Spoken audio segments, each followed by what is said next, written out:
Ayan guys, ang ating in-unbox na succulents. Hindi ko na siya na-i-video kanina kasi nahirapan akong maghawak ng cellphone. Ayan yung ating in-unbox na succulent galing kay Ma'am Hazel Liganyo. Ayan guys, papakita ko sa inyo kapag naitanim ko na sila sa pot. Ayan guys, diba ang gaganda nila.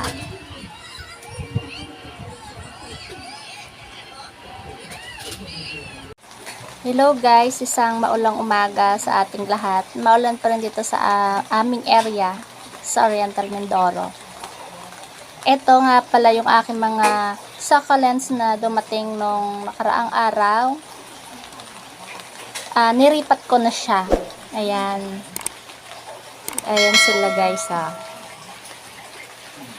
Dito ko muna sila nilagay sa may tabi kasi para maliwanagan naman sila.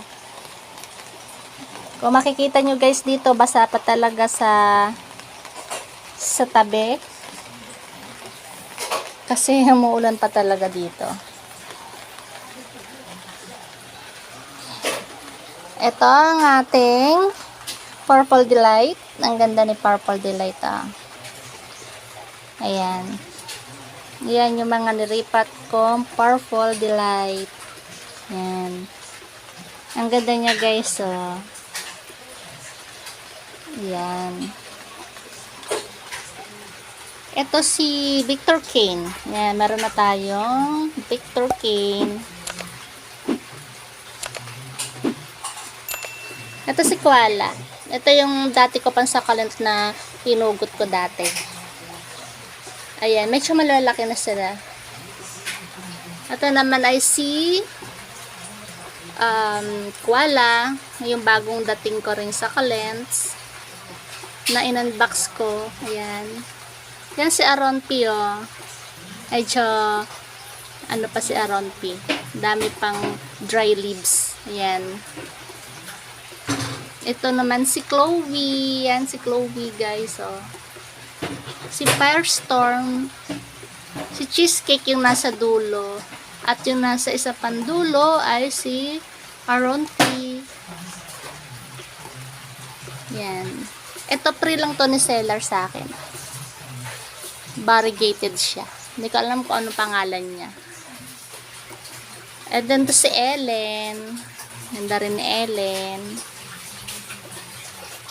Yan.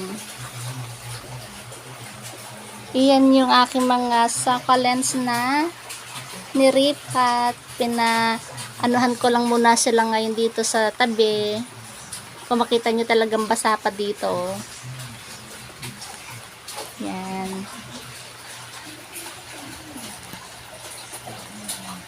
Update ko ulit kayo guys kung ano nang nangyari sa ating succulents sa mga susunod na mga araw. Thanks for watching. Please like, comment, and share. And hit the notification bell. Thank you guys.